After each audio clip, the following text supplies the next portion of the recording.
কেউ একজন বলেছিল পাহাড়ের জ্যোৎস্নারাত নাকি স্বর্গীয় অনুভূতি দেয়। আসছে পূর্ণিমায় তাই আর আগে পিছে না ভেবে ১৩ জন মিলে ছুটে গিয়েছিলাম বাংলাদেশের এক সময়কার সর্বোচ্চ পাহাড়চূড়া কেওক্রাডাঙে। আজকের পর্বে বলবো সেই জ্যোৎস্নারাত আর পাহাড়ের গল্প।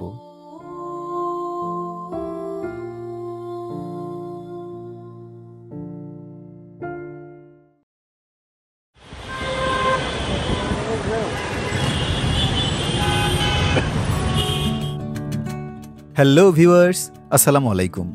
আশা করি সবাই অনেক অনেক ভালো আছেন। আজ ২৩ জানুয়ারি ২০২৪। আবারও ট্যুরে যাবার আগে সেই চিরচেনা কোলাহল আর ব্যস্ততম ঢাকার রাজপথ। এবার আমার গন্তব্য ঢাকা থেকে সোজা বান্দরবানের কেওক্রাডাং পাহাড়ে। আমাদের ১৩ জনের এই ট্যুরে আমি ছিলাম অর্গানাইজার। আর এখন আমি যাচ্ছি ঢাকা শহরের রাতের জ্যাম ঠেলে মিরপুর থেকে কলাবাগান বাস কাউন্টার। এবারও আমার বাহন ছিল পাঠাও বাইক। এর আগে ২০২২ সালে আমার একবার কেওক্রাডাং পাহাড়ে যাওয়ার অভিজ্ঞতা আছে। সেবার আমরা ১৮ জন গিয়েছিলাম। বগালেক থেকে ৫ ঘন্টার পাহাড়ি পথে ট্রেকিং করে কেওক্রাডাং পৌঁছার সেই অভিজ্ঞতা ছিল দুর্দান্ত। সেই ভিডিও আমার চ্যানেলে আছে, চাইলে দেখে নিতে পারেন।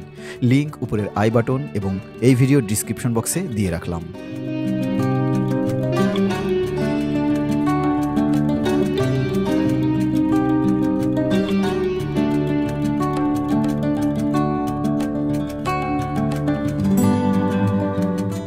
আলো ঝলমলে ঢাকার রাজপথে local bus, private car, CNG, rickshaw ইত্যাদি পিছনে ফেলে বাইক নিয়ে ছুটে যাওয়াটা আমি বেশ এনজয় করছিলাম। ট্যুরে যাওয়ার আগ মুহূর্তের এই জার্নিটুকু বরাবরই আমাকে বেশ ইমোশনাল করে ফেলে।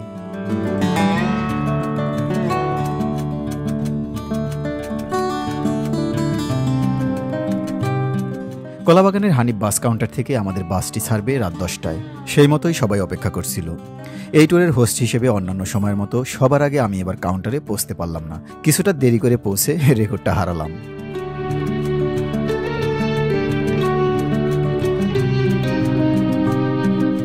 প্রায় ৯:৩০ নাগাদ আমি এসে পৌঁছলাম হানিফ কাউন্টারে। তখনও হাতে আধ ঘন্টা সময় ছিল। তাছাড়া এই রুটের বাসগুলো এমনিতেই ১৫-২০ মিনিট লেটে ছেড়ে যায়।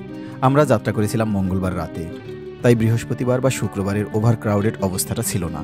কাউন্টার বেশ ফাঁকাই ছিল বলা চলে।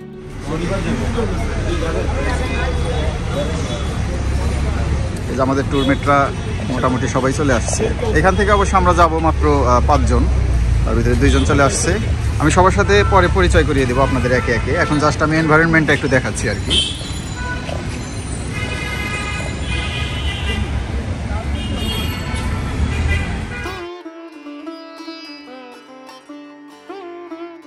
কিছুক্ষণের মধ্যেই কলাবাগান কাউন্টারে সবাই পৌঁছে গেল, কিন্তু আমাদের বাসের তখনও দেখা মেলেনি।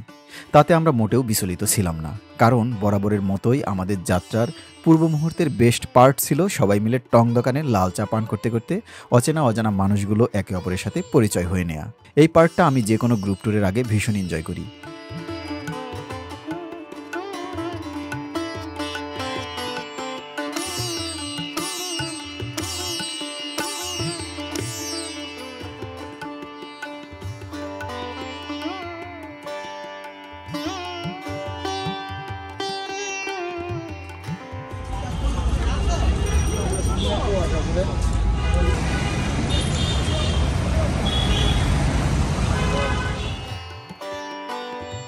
নির্ধারিত সময়ের প্রায় আধ ঘন্টা পর আমাদের বাস এসে ভিড়ল কাউন্টারের সামনে। আমরাও তাতে একে একে উঠে পড়লাম।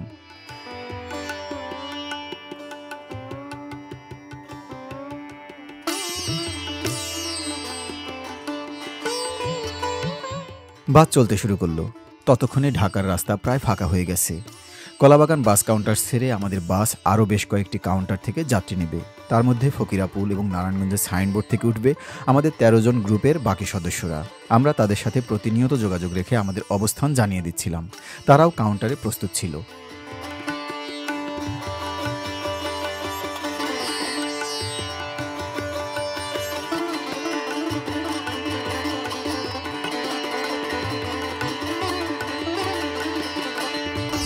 ওয়ালাইকুম আসসালাম। জায়গা মতো এসে ফোন করে না না? ওয়ালাইকুম আসসালাম ভাই, কেমন আছেন? এই তো আলহামদুলিল্লাহ। আসসালামু আলাইকুম। বসেন, যার যেখানে মন চায়। বসতে নিয়ে একটু মারামারি করেন, আমি ভিডিও করবো।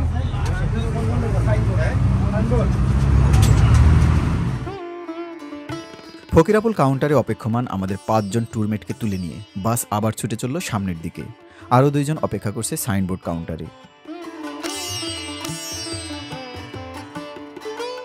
আমরা যাত্রার প্রায় 10 দিন আগে হানিফ বাসের নন এসি টিকিট কেটে রেখেছিলাম। ঢাকা থেকে বান্দরবান পর্যন্ত প্রতিটি টিকিটের মূল্য নিয়েছিল 900 টাকা করে। এই টিকিটের সাথে হানিফ পরিবহনের পক্ষ থেকে কোনো খাবার বা পানির বোতল ছিল না। তবে বাসের সিট খুব বেশি আরামদায়ক না হয় যাত্রাপথে আমাদের বেশ খানিকটা অস্বস্তি পোহাতে হয়েছে। এদিকটায় হানিফ পরিবহন কর্তৃপক্ষের দৃষ্টি দেওয়া উচিত।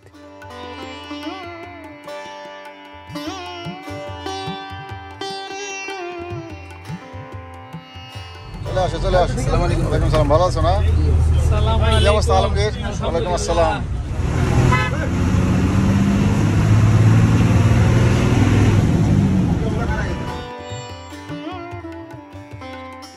সর্বশেষ কাউন্টার সাইনবোর্ড থেকে আমাদের সর্বশেষ 2 জন ট্যুরমেটকে তুলে নিয়ে গেট লক করে দিয়ে ফাইনালি আমাদের বাস ছুটে চলল বান্দরবানের দিকে।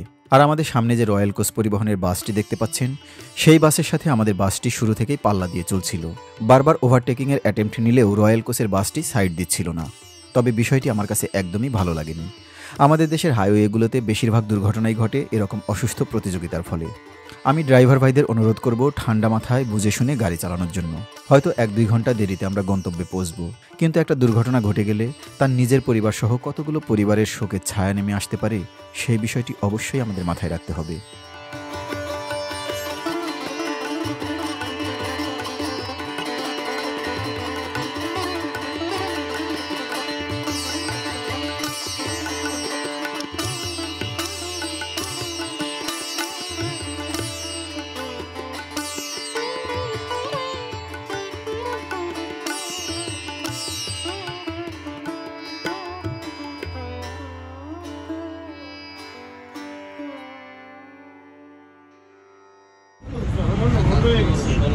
সবাই নামার সময় গাড়ি প্লেট নাম্বারটা একটু দেখে নামবে। একই কালারের গাড়ি আছে। হ্যাঁ, নাম্বার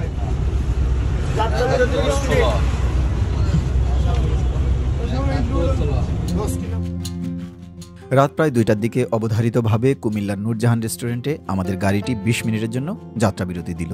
আমরাও নেমে কিছু খাওয়ার জন্য না হোক, অন্তত প্রকৃতির উদ্দেশ্যে কিছু ত্যাগ করার জন্য হলেও রেস্টুরেন্টে ঢুকে পড়লাম।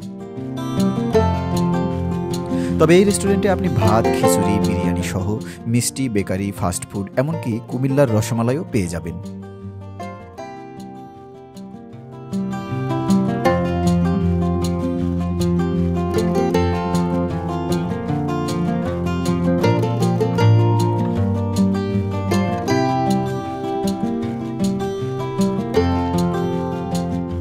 আমি এ যাত্রায় বাসা থেকেই রাতের খাবার খেয়ে এসেছিলাম, বিধায় এখানে আর কিছুই খেলাম না।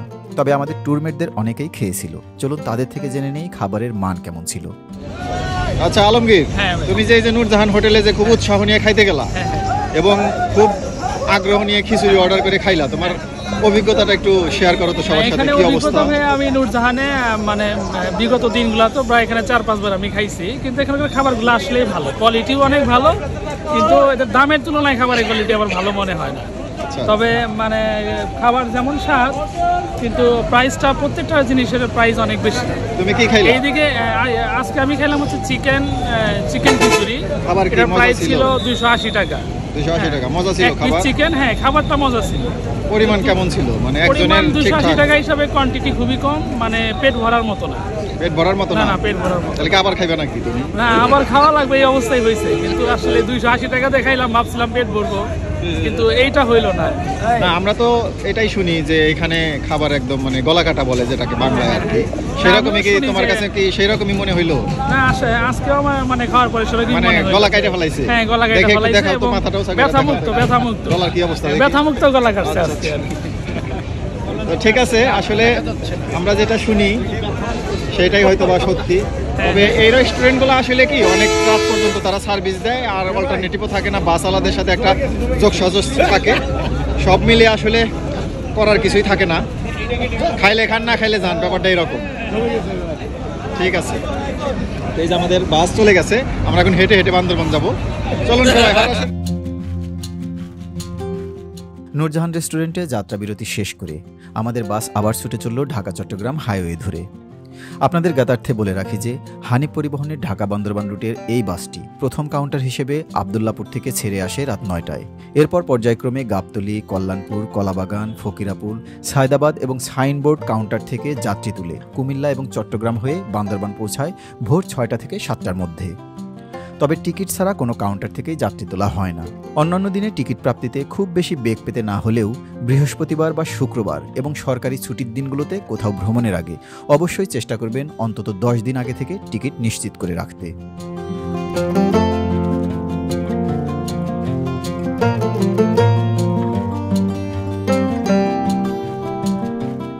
এবারের কেওক্রাডং ভ্রমণের অভিজ্ঞতা ছিল সম্পূর্ণ অন্যরকম। কারণ এইবারই প্রথম বগালেক থেকে ট্রেকিং না করে নতুন নির্মিত রাস্তায় সরাসরি কেওক্রাডং গিয়েছিলাম আমরা 13 জন। এই ভ্রমণে যেমন ছিল অ্যাডভেঞ্চার, তেমনই ছিল মৃত্যুর হাতছানি। কেননা আমরা যাওয়ার ঠিক 2 দিন আগে কেওক্রাডংয়ের সেই রাস্তায় একটি চাঁদের গাড়ি ট্যুরিস্ট সহ পাহাড় থেকে পড়ে গিয়ে সাথে সাথে 2 জনের মৃত্যু ঘটেছিল। তাই কিছুটা উৎকণ্ঠা, ভয় আর উত্তেজনা ছিল আমাদের মাঝে।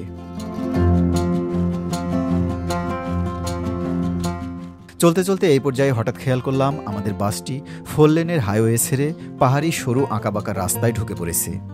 বুঝতে পারলাম এইটা বান্দরবানের রাস্তা। ততক্ষণে ঘড়িতে প্রায় 4টা বেজে গেছে। আর কিছুক্ষণ পরেই হয়তো আমরা পৌঁছে যাব বান্দরবান শহরে। তবে এই রাস্তায় বেশ কিছু আর্মি চেকপোস্ট রয়েছে, যেখানে গাড়ি থামিয়ে যাত্রীদের কাছে ভোটার আইডি কার্ড দেখতে চাইবে এবং বিদেশি ট্যুরিস্ট হলে তার কাছে পার্বত্য জেলায় ভ্রমণের পারমিশন আছে কিনা সেটা দেখতে চাইবে। সুতরাং আপনারা চেষ্টা করবেন প্রয়োজনীয় সকল পেপারস সাথে নিয়ে এই পথে ভ্রমণ করতে।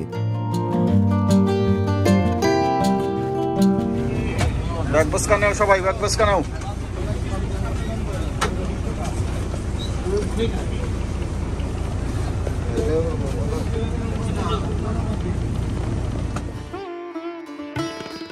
ভোর প্রায় 5:15টার দিকে বান্দরবান শহরের বাস স্ট্যান্ডে আমরা নেমে পড়লাম।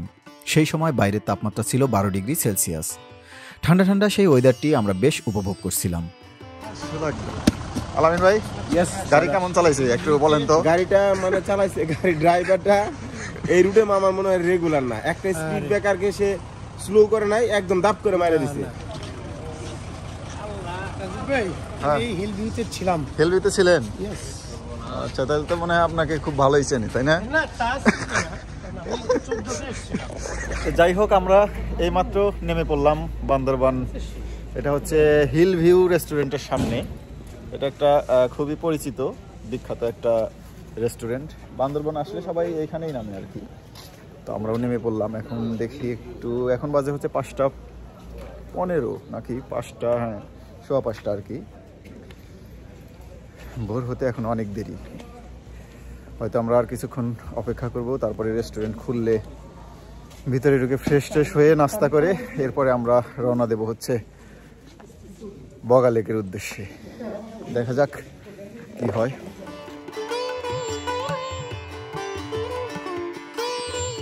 তখনও ভোরের আলো ফুটতে বেশ অনেকটা সময় বাকি। আমরা যে রেস্টুরেন্টের সামনে এসে নেমেছি, অর্থাৎ সেই হিল ভিউ রেস্টুরেন্টও তখনও খোলেনি। অগত্যা আমরা রেস্টুরেন্টের সামনে দাঁড়িয়ে অপেক্ষা করতে লাগলাম কখন রেস্টুরেন্ট খুলবে। আপনাদের জন্য আমার একটি পরামর্শ হচ্ছে, বান্দরবান বেড়াতে এলে ঢাকা থেকে যে বাসটি সব শেষে ছেড়ে আসবে সেই বাসের টিকিট কাটার চেষ্টা করবেন। তা না হলে আমাদের মতো এরকম অনেক আগেই পৌঁছে যাবেন এবং হোটেলের সামনে অপেক্ষা করতে হবে, যা আপনার জন্য বিরক্তির কারণ হতে পারে। তবে আমরা সংখ্যায় 13 জনের গ্রুপ ছিলাম বিধায় আমরা কিন্তু বেশ ফেস্টিভ মুডেই ছিলাম। চলুন এবার এই ফাঁকে আমাদের ট্যুর মেম্বারদের সাথে পরিচয় হওয়া যাক। আচ্ছা, আমাদের এই টিমে আমরা আছি টোটাল 12 জন। 12 জনের আমাদের এই অদম্য টিম। আমরা যাচ্ছি বান্দরবানের কেওক্রাডং পাহাড়ে। তো আমি একজন একজন করে পরিচয় করিয়ে দিই। আমাদের ভিতরে সবচাইতে সিনিয়র পার্সন হবেন মনে হয় নজরুল ভাই। আপনি হবেন না? নজরুল ভাই, ওনাকে দিয়েই শুরু করি। উনি আসছেন সিলেট থেকে। আমি সবচেয়ে বেশি অবাক হয়েছি যে উনি সিলেট থেকে আসছেন আজকে ফ্লাইটে এসে আমাদের সাথে এই ট্যুরে যোগ দিচ্ছেন।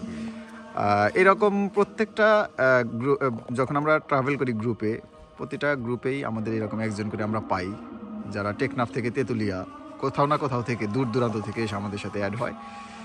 নজরুল ভাইকে অসংখ্য ধন্যবাদ আমাদের সাথে অ্যাড হওয়ার জন্য। এরপরে আছেন প্রবীণ, বুড়ো, বৃদ্ধ, বয়োজ্যেষ্ঠ জিয়া ভাই। যাই হোক, আমরা জাস্ট জিয়া ভাইকে নিয়ে মজা করি আর কি। জিয়া ভাই খুব মজার লোক, আমাদের সাথে আছেন জিয়া ভাই। আমি শুধু নামগুলো বলি। আমাদের সাথে নতুন মেম্বার মামুন ভাই। মামুন ভাই তো আমাদের সাথে এবার প্রথম, হ্যাঁ? হ্যাঁ, আচ্ছা, বলা বাহুল্য যে জিয়া ভাই আমাদের সাথে এই নিয়ে মনে হয় 3টা-4টা হবে না? আচ্ছা, এরপরে আছে হচ্ছে আমাদের ছোট ভাই, হ্যাঁ, আমাদের কনিষ্ঠতম সদস্য রাফি। আছেন রোকন ভাই। রোকন ভাইয়ের সাথে আমার আগেরই পূর্ব পরিচয় আছে, বাট এই প্রথম হচ্ছে একসাথে আমরা ট্রাভেল করতেছি। এরপরে আছেন হচ্ছে আজিজ স্যার, মতিঝিল স্কুলের স্যার। আজিজ স্যারের সাথে আমার এর আগে কাশ্মীর যাওয়া হয়েছে। আজিজ স্যার আছেন আমাদের সাথে। আছেন কবির ভাই। কবির ভাইও প্রথম আমাদের সাথে এই ট্যুরে। এরপরে আছেন নাসির ভাই। নাসির ভাইয়ের সাথে আমার এর আগে ট্যুর হয়েছে। নাসির ভাইয়ের সাথে নওগাঁ গেছিলাম, দারুণ একটা ট্যুর ছিল, তাই না নাসির ভাই? আছে আলমগীর। আলমগীরের সাথে আমার অসংখ্য স্মৃতি। আর আলমগীরের বাড়ি আর আমার বাড়ি পাশাপাশি সিরাজগঞ্জে। আর আছে হচ্ছে মেজবা ভাই। মেজবা ভাইয়ের সাথেও আমার অনেক ট্যুর হয়েছে, তবে এই কেওকারাডাং ট্যুরে এবারই প্রথম। মেজবা ভাই তো প্রথম মনে হয় না? আচ্ছা, আছেন আমাদের বাহুবলী বাহুবলী একটা ইটা দেখা দেন, জ্যাকেট সবাই দেখা।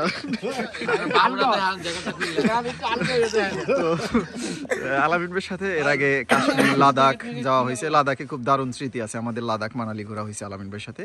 তো এই হচ্ছে আমাদের টিম। আশা করি আমরা খুব সুন্দর একটি ভ্রমণ কমপ্লিট করতে পারবো কেওকারাডাং ট্যুরে। আপনারা সাথেই থাকুন। আমি টুকটাক ভিডিও আপনাদের সাথে শেয়ার করবো এই সিরিজের মাধ্যমে। তো ঠিক আছে, এখন এই যে প্রায় 6টা বেজে আসতেছে, এখনও হিল ভিউ খোলেনি।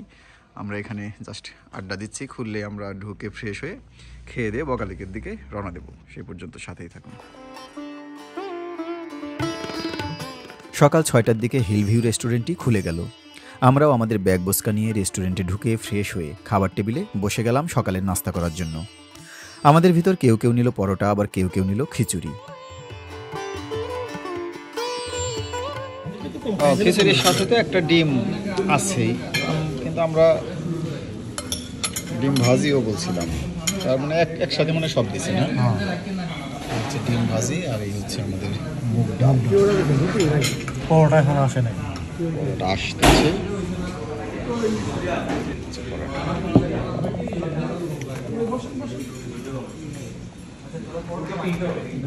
এইখানে ডিম ভাজি। আমি এই রেস্টুরেন্টে যত জায়গায় গিয়ে কাঁচামরিচের রিকোয়েস্ট করছি, মনে থাকে না, মানে আগের সাইডে আরো কম দেয়। তখন রিকোয়েস্ট না করলে একটু বেশি দেয়, বললে কমায় দেয়। হ্যাঁ, না এইভাবে হবে না, এটা এটা এইভাবে নিতে হবে। তো গরম গরম ধোঁয়া ওঠা খিচুড়ি হিল ভিউ রেস্টুরেন্টের। টেস্ট এর আগে খাইছিলাম 3-4 বছর আগে, মনে নাই আসলে কেমন। এবার একটু দেখি কি অবস্থা।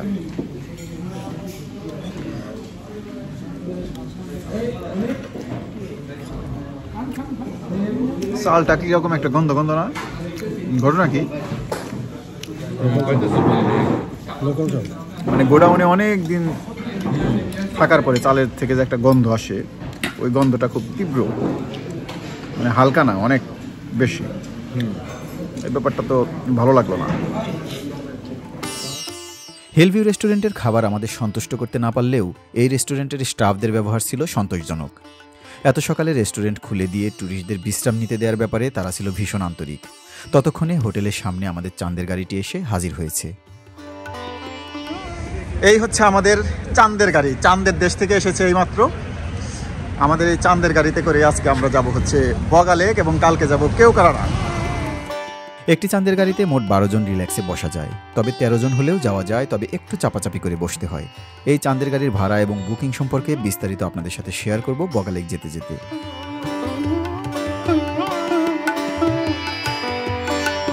তো আমাদের সাথে আরো একজন সকালবেলা অ্যাড হয়েছেন, তিনি হচ্ছেন মাহবুব ভাই। তো মাহবুব ভাই, ওয়েলকাম আমাদের এই 12 জনের কেওকারাডাং টিমে। ধন্যবাদ। কেমন লাগতেছে একটু বলেন। আলহামদুলিল্লাহ, আসলে চিন্তার বাইরে ছিল এখানে আসবো, কিন্তু আসলে শেষ পর্যন্ত রিজিকের হয়ে গেল, মালিক হচ্ছে সেটাই। আল্লাহ রিজিক এখানে লিখে রাখছিল, সেই জন্যই আলহামদুলিল্লাহ। যাক, আমরা আশা করি খুব ভালো একটা ট্যুর হবে আমাদের। ঠিক আছে সবাই, ওকে। সকাল 7:30টার দিকে আমরা আমাদের চাঁদের গাড়িতে চড়ে বান্দরবান শহর ছেড়ে রওনা দিলাম বগালেকের উদ্দেশ্যে। তবে বান্দরবান শহর থেকে আমাদের প্রথমে যেতে হবে রুমাবাজার। রুমাবাজার থেকে পারমিশন নিয়ে এবং সাথে গাইড নিয়ে আমরা চলে যাব বগালেক এবং আজকে রাতে আমরা বগালেকেই থাকব। তবে বান্দরবান শহর থেকে মিনিট 15 সামনে এলেই আপনারা দেখতে পাবেন বান্দরবান থেকে রুমা পর্যন্ত যে বাসগুলো ছেড়ে যায় সেই বাস স্ট্যান্ড। আপনারা চাইলে বান্দরবান শহর থেকে রুমাবাজার পর্যন্ত বাসেও যেতে পারবেন।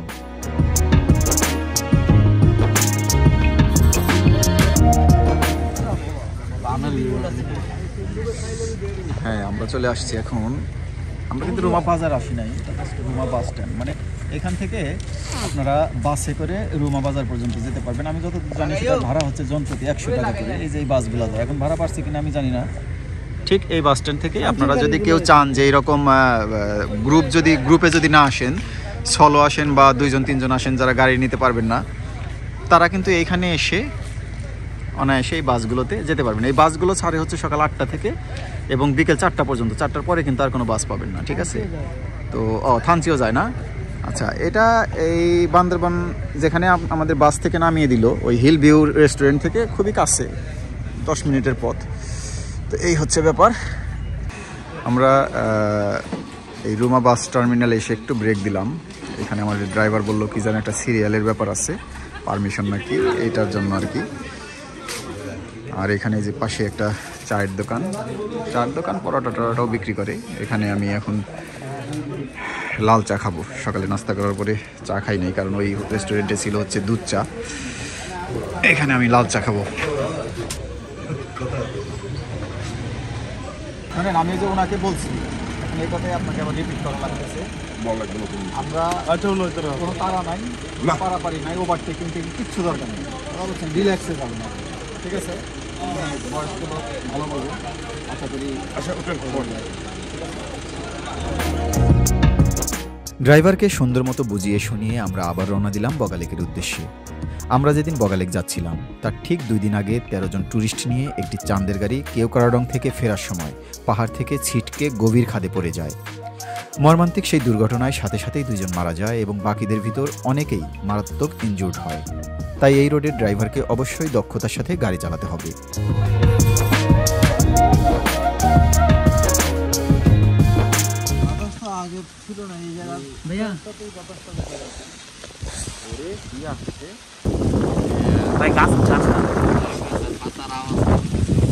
আমরা আছি এখন বান্দরবান চিম্বুক সড়ক রক্ষণাবেক্ষণ প্রকল্প। মানে এটা হচ্ছে কই ভাই লেখা নাই তো, ওই তো মিলনছড়ি। হ্যাঁ, মিলনছড়ি পুলিশ চেকপোস্টে আছি আমরা। এখানে একটা জাস্ট মনে হয় ড্রাইভার কিছু একটা এন্ট্রি করবে, আমাদের যাওয়ার কোনো ব্যাপার নাই। এখান থেকে কিন্তু ওই দূরে সুন্দর একটা নদী দেখা যায়, পাহাড়ি নদী, সাঙ্গু নদী সম্ভবত, কিন্তু কুয়াশার কারণে এখন দেখা যাচ্ছে না। এই ঠিক গাছের এই কোনা দিয়ে একদম দূরে, আমি এর আগের বার এসে দেখছিলাম, খুবই সুন্দর। যখন একদম ক্লিয়ার থাকে ওয়েদার, তখন এটা আমরা দেখতে পাই। তো যাই হোক, এটা হচ্ছে প্রথম পুলিশ চেকপোস্ট। এই পথে যাওয়ার সময় এরকম আরও অনেকগুলো পুলিশ চেকপোস্ট করবে, যেটা কিছুটা বিরক্তির কারণ হবে যে গাড়িগুলো চলে যাচ্ছে। তবে সবাই চেকপোস্টের জন্য এখানে থামবে। আজকে হচ্ছে বুধবার এবং গাড়ি ঘোড়ার সংখ্যা একটু কম আর কি। মিলনছড়ি চেকপোস্টের প্রয়োজনীয় ফর্মালিটিজ শেষ করে আমরা আবার সামনের দিকে ছুটে চললাম। ছুটে চলার ঠিক কিছুক্ষণ পরেই আমরা আবার ওয়াই জংশন নামক একটি জায়গায় এসে আর্মি চেকপোস্টে ব্রেক দিলাম।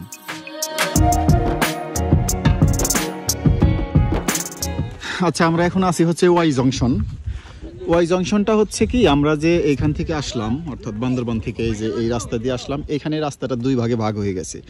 ওই যে উপরে গাড়িগুলা যে দেখতে পাচ্ছেন, ওইটা একটা রাস্তা গেছে আর এই একটা রাস্তা গেছে, ঠিক আছে? তো ব্যাপার হচ্ছে ওই রাস্তা দিয়ে যাচ্ছে হচ্ছে সবাই নীলগিরি, আর এই রাস্তা দিয়ে আমরা চলে যাব হচ্ছে রুমাবাজার, বগালেক, কেওক্রাডং। এই জন্য এটাকে বলা হয় ওয়াই জংশন। আর এখানে একটা সুন্দর ভিউ পয়েন্ট আছে, যদিও এখন শীতকাল, মাঠে কোনো ঘাস নেই। বর্ষাকালে আসলে দেখা যায় এখানে একদম সবুজ ঘাসে ছেয়ে আছে, খুবই দারুণ প্রকৃতি। এর আগে আপনারা আমার বান্দরবানের যে ভিডিও দেখছেন সিরিজ, সেখানে কিন্তু আমি দেখাইছি এখানে খুব সুন্দর ন্যাচারাল একটা গ্রিন যে ভাবটা থাকে সেটা ছিল। আর ওয়েদার ক্লিয়ার থাকলে দূরে পাহাড় দেখা যায়, এখন দেখা যাচ্ছে না তেমন একটা। আমরা দেখতে পাচ্ছি হালকাভাবে, হয়তো ক্যামেরায় অতটা বোঝা যাচ্ছে না। তো এই হচ্ছে ওয়াই জংশনের ব্যাপার। এগুলা কি? এগুলো মানে বেল। এটা ডাব চিনেন? আচ্ছা, এটা ডাব কয় না? ডাব 80 টাকা। আচ্ছা আচ্ছা, পানি কি এর ভিতরে থাকে? পানি না বাইরে থাকে? বাইরে থাকে। আচ্ছা, এটা তো জানতাম না। ঠিক আছে। এটা কি? ডাব বিক্রি করছিল। হ্যাঁ, ওই ছবি আমার কাছে আছে। আমি কিন্তু এটাই ভাবছিলাম যে ভাই, আমি ভাবছিলাম এটা আঙুর। না, এটা কুমড়া। আচ্ছা, আর এটা যে ডাব আজকে প্রথম জানলাম। আর নাসির ভাই বলতেছে পানি নাকি আর বাইরে থাকে, আমি জানতাম ভিতরে থাকে। না না, ওইটা ডাব, এটা বেল। ও আচ্ছা আচ্ছা আচ্ছা, হ্যাঁ এটা তো বেলের মধ্যেই দেখা যাচ্ছে। আচ্ছা, আর এগুলা কি লেবু? লেবুর বড় ভাই। সুন্দর সুন্দর। এটা কি ভাই? আলাজি কলা। বাংলা কলাটা বাংলা কলা না? যাই হোক ভিউয়ার্স, আপনাদের সাথে জাস্ট একটু মানে ফ্রেন্ডদের সাথে একটু ফান করলাম, আপনারা অন্যভাবে নেবেন না। এগুলো হচ্ছে পাহাড়ি বিভিন্ন ধরনের এই দেশি ফল আর কি, বরই, কলা, তারপরে এই যে ডাব, বেল, জাম্বুরা, এটা হচ্ছে কি মিষ্টি কুমড়া না লাউ, এই আর কি। ওটা চাল কুমড়া।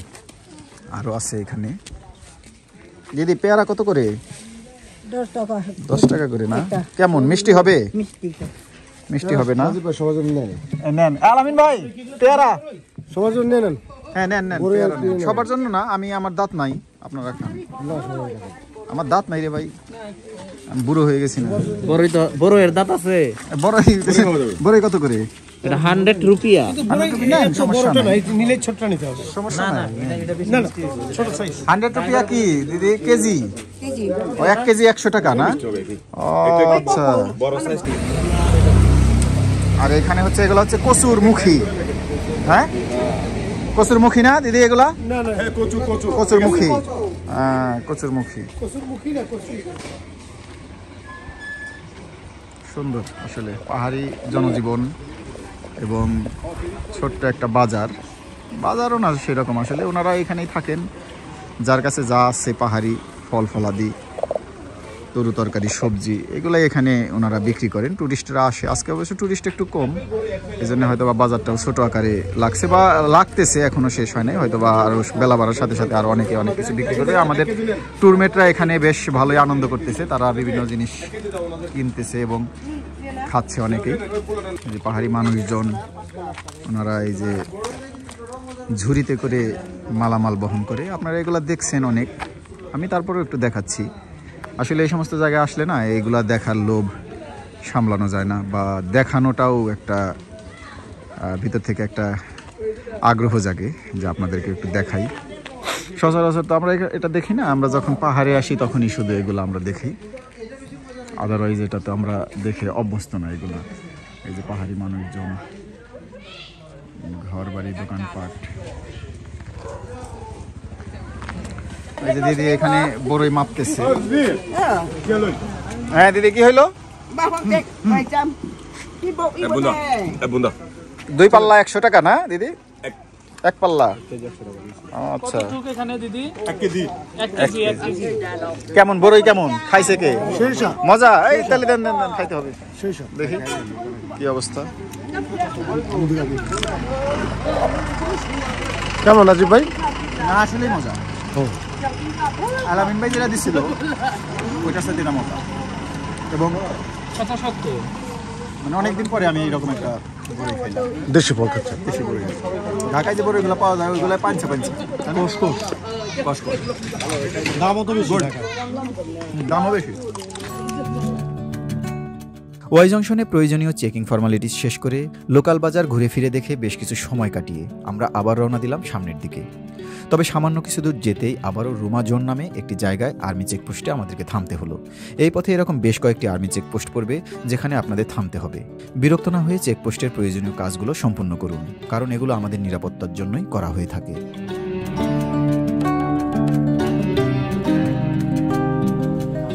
আমরা এখন আছি হচ্ছে রুমা জোন, জায়গাটার নাম রুমা জোন। এখানে একটা চেকপোস্ট আছে আর্মিদের।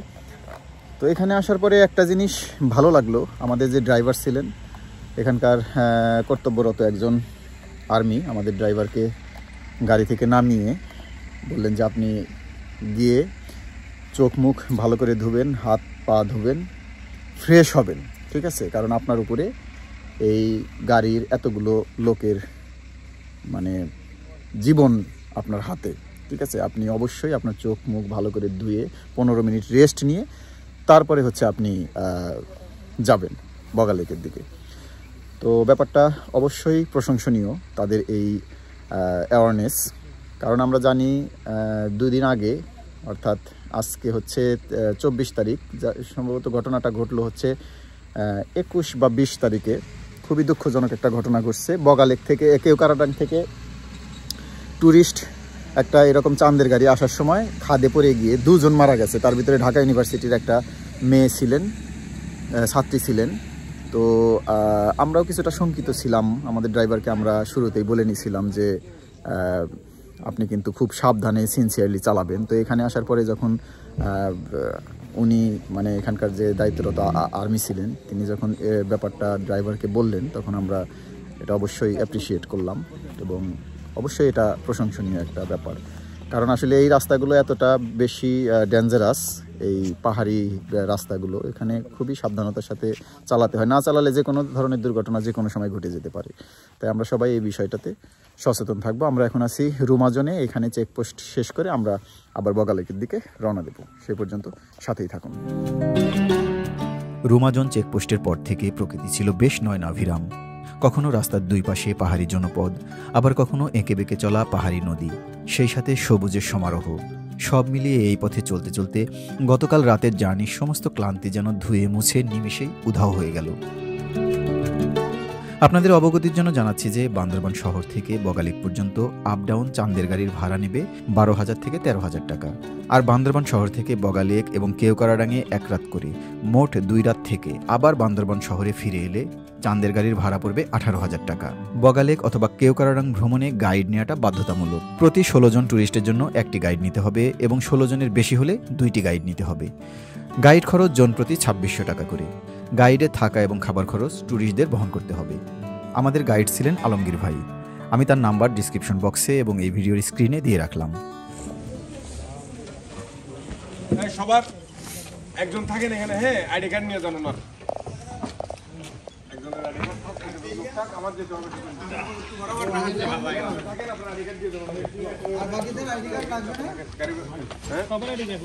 সবার আইডি কার্ড লাগবে না?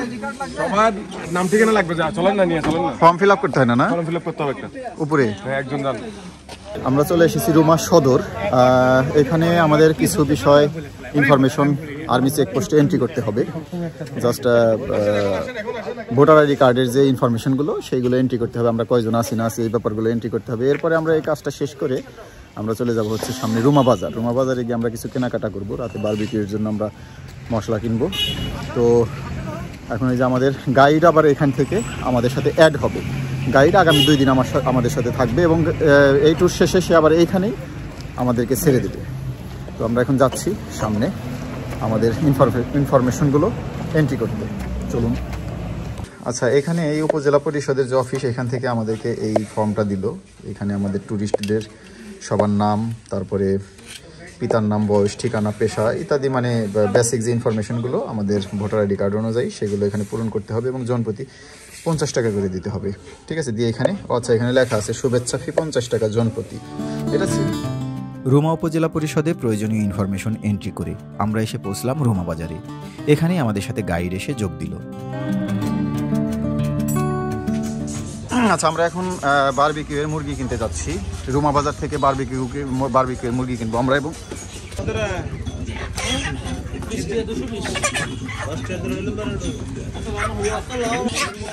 বড় ছোট হইলো শোনেন, সবগুলো একই সাইজের দিয়ে। এখান থেকে আমরা বারবিকিউয়ের মুরগি কিনলাম। 4টা মুরগির দাম পড়লো হচ্ছে 1800 টাকা, 200 টাকা করে কেজি ব্রয়লার মুরগি। ঢাকায় কত চলতেছে? ঢাকায় এরকমই আর কি। তো ব্রয়লার মুরগি আমরা এখান থেকে নিলাম এবং মশলা টশলাগুলো আমরা নেব। আলমগীর ভাই আছে। আলমগীর, আপনিই তো মনে হয় বারবিকিউ করবেন, তাই না? আলমগীর ভাই এই মুরগি, এই রুমা বাজার থেকে কেনা মুরগি আমরা বগা লেকে নিয়ে জ্বালিয়ে পুড়িয়ে খেয়ে ফেলবো। ঠিক আছে আলমগীর ভাই? সাথেই থাকুন। আচ্ছা, আমাদের বারবিকিউয়ের জন্য মশলাপাতি কেনা শেষ। এই যে হচ্ছে আমাদের মশলা, আরও আছে সামনে, আমরা পাঠিয়ে দিছি গাড়িতে। তো আমাদের গাইড যেটা বলতেছেন যে এই রুমা বাজার থেকে রিজুক ঝর্ণা যাওয়া যায় বোটে করে সাঙ্গু নদী দিয়ে। তো আমি আসলে আগে কখনো রিজুক ঝর্ণা যাইনি, আমার অভিজ্ঞতা নাই। তবে আমাদের যারা ট্যুরমেট আছে তারা বলতেছে চলেন যেহেতু আসছি ঘুরে আসি। তো বিষয়টা কেমন হবে জানি না, এখন আমরা গিয়ে একটু খোঁজ খবর নেব ঘাটে। রিজুক ঝর্ণা যাওয়ার জন্য বোট ভাড়া কেমন, কীভাবে যেতে পারবো, কি আসার বিষয় সব কিছু দেখে যদি আমরা দেখি যে ঠিকঠাক আছে তাহলে আমরা রিজুক ঝর্ণাটা ঘুরে আসবো এবং আপনাদেরকে দেখাবো। আমার জন্য তো অবশ্যই একটা নতুন অভিজ্ঞতা হবে, সাথে আশা করি আপনাদেরও দেখাতে পারবো আমার দৃষ্টিতে আর কি, ভালো লাগবে নিশ্চয়ই। সাঙ্গু নদী দিয়ে যেতে হয়, এটা নাকি অনেক সুন্দর একটা প্রাকৃতিক ভিউ আছে এখানে। তো আমরা যারা আছি এই ট্যুরে সবাই মোটামুটি একমত যে আমরা রিজুক ঝর্ণায় যাবো। বাকিটা আসলে আমরা ঘাটে গিয়ে দেখি, বোটের সাথে কথা বলে যদি ঠিকঠাক থাকে তাহলে আমরা যাব। চলুন। অবশেষে আমরা সবাই মিলে সিদ্ধান্ত নিলাম আমরা রিজুক ঝর্ণা দেখতে যাব। সে অনুযায়ী আমরা মুল্লাইপাড়া ঘাট থেকে আপ ডাউন বোট ভাড়া করলাম। আমাদের 13 জনের জন্য মোট 2টি বোট নিয়েছিলাম। ভাড়া পড়েছিল প্রতি বোট আপ ডাউন 1500 টাকা করে। তবে এই ভাড়াটা আমাদের কাছে অনেকটাই বেশি মনে হয়েছে।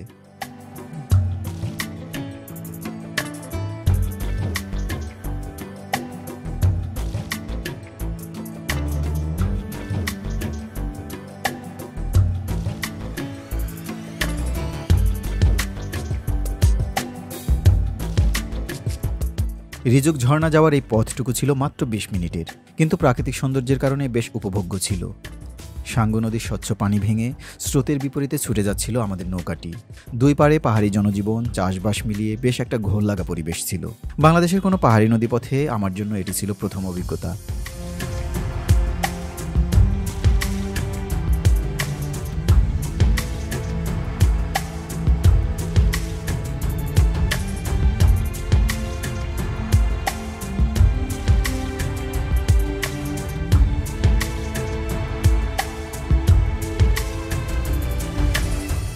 দেখতে দেখতে আমরা এসে পৌঁছলাম রিজুক ঝর্ণার সামনে। এখন শীতকাল হওয়ায় ঝর্ণার পানি ছিল খুবই কম। বর্ষার সময় এলে হয়তোবা এই ঝর্ণার অন্যরকম রূপ দেখা যেতে পারে।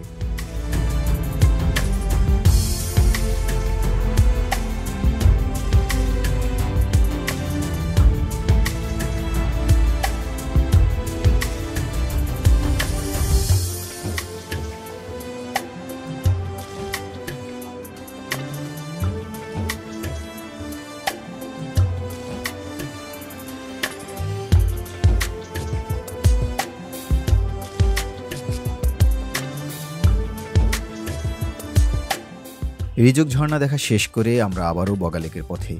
বগালেকে পৌঁছার আগের এই শেষ রাস্তাটুকু ছিল ভীষণ বিপজ্জনক। লক্ষ্য করে দেখলাম রাস্তাটি নতুন তৈরি করা হচ্ছে। হয়তো কিছুদিন পরে যারা যাবেন তারা এখানে পিচঢালা মসৃণ রাস্তা পেয়ে যাবেন।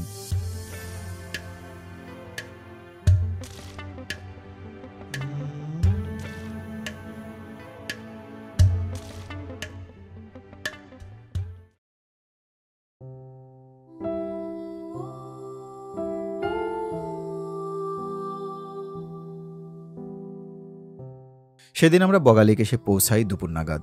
চারদিকে ছিল মেঘের মতো কুয়াশা বা কুয়াশার মতো মেঘ। বগালেকে শান্ত স্বচ্ছ পানির উপর দিয়ে মেঘগুলো ভেসে বেড়াচ্ছিল।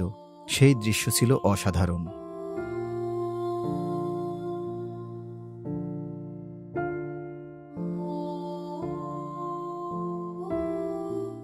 বগালেক এসে আমরা যে কটেজে ছিলাম সেই কটেজটির নাম ছিল বগালেক কটেজ। এটি আর্মিদের তত্ত্বাবধানে পরিচালিত হয়। কটেজটির অবস্থান ছিল ঠিক বগালেকের পাশেই এবং বগালেকের শুরুতেই। এই কটেজের রুম ভাড়া ছিল 2500 টাকা।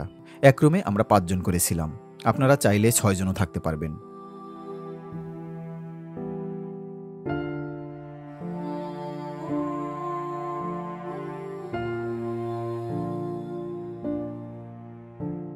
সেদিনই রাতে আমরা আমাদের কটেজের পাশে এবং বগালেকের পাড়ে ক্যাম্পফায়ার এবং বারবিকিউয়ের আয়োজন করলাম।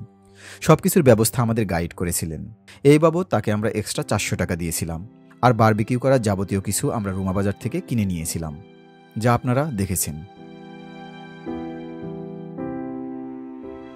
আমরা এখন এখানে ক্যাম্পফায়ারের আয়োজন করছি, জাস্ট এই বগালেকের পাশেই। সামনে আমাদের কটেজ। আমরা বারবিকিউ করব, তার আগে একটু এখানে কিছু কাঠ টাঠ দিয়ে আগুন জ্বালিয়ে আমরা একটু গরম হওয়ার চেষ্টা করতেছি। কিছুক্ষণের মধ্যে আমাদের বারবিকিউ শুরু হবে। আমরা রুমা বাজার থেকে যে মুরগিগুলো কিনে আনছিলাম, এখন এগুলা বারবিকিউ করে আমরা রাতে বারবিকিউ দিয়ে পরোটা খাবো। পরোটাও অর্ডার দেওয়া হয়েছে আর্মিদের কটেজের ওই রেস্টুরেন্টেই। কিছুক্ষণের মধ্যে আমরা বারবিকিউ হলে রাতের আমরা ডিনার করবো হচ্ছে এই বারবিকিউ এবং পরোটা দিয়ে, সাথেই থাকুন।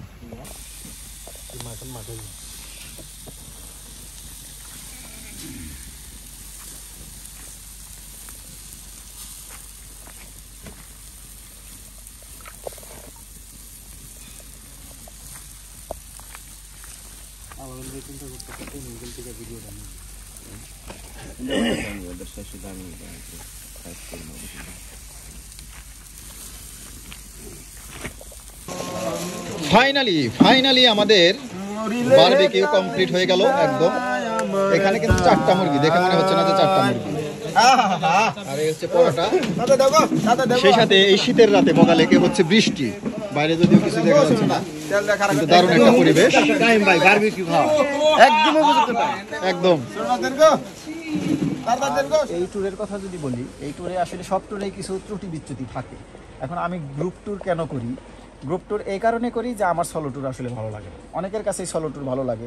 এখন আপনারা চিন্তা করেন যে আমি যদি একা আসতাম, এই বারবিকিউ পার্টিকে আমি একা করতাম, আমার পক্ষে এটা সম্ভব ছিল না। বা করলাম যে একটা মুরগি কোনো রকম কিনে এনে আলমগীর ভাইকে বললাম যে করেন বারবিকিউ, তাহলে আমি একা একা গান গাইতাম, শুনতো কেউ, ঠিক আছে, একা একা খাইতাম, খাওয়া দাওয়া আইসা বড় জোরে এখানে আইসা 2 মিনিট মোবাইল টিপা ঘুমায় পড়তাম। এই আড্ডা, এই আসর, এই গান এগুলো কিন্তু হতো না। বাস্তবিক অর্থেই সলো ট্যুর এগুলো হয় না। হ্যাঁ, সাক্ষাৎকার শুরু হয়েছে, আমি চলে যারা একেবারে ভ্যাগাবন্ড যাযাবর তারা সলো ট্যুর করে, কারণ তাদের এগুলার তো আক্কা নাই, তারা ঘুরে বেড়াবে, তারা সবকিছু দেখবে, ফিল নেবে, জ্ঞান অর্জন করবে, সেটা অবশ্যই ভালো। কিন্তু আমরা যারা বৈষয়িক ব্যস্ত জীবনে সবসময় ব্যস্ত থাকি, সাংসারিক জীবন, সংসার, অফিস আদালত সব কিছু সামলিয়ে যখন আমরা ট্যুর দিতে যাই, তখন আমরা একা যাবো কেন? আমার কথা হচ্ছে এইটা। তখন তো আমরা চাই একটু আনন্দ, একটু মাস্তি, সেই জন্যই তো আমরা সবাই ট্যুরে বের হই। এই বগা লেকে সেই রাতটি ছিল আমাদের জন্য অসাধারণ একটি রাত। লেকের পাড়ে বারবিকিউয়ের সাথে গানের আড্ডা, বারবিকিউ পার্টি শেষ করে রুমে ফিরে সবাই মিলে আড্ডা দেয়া, জানুয়ারি মাসের সেই কনকনে ঠান্ডাতেও বাইরে বর্ষাকালের মতো মুষলধারায় বৃষ্টি, সব মিলিয়ে সেই রাতটি ছিল আমাদের কাছে এক জীবনে না ভোলার মতো একটি রাত।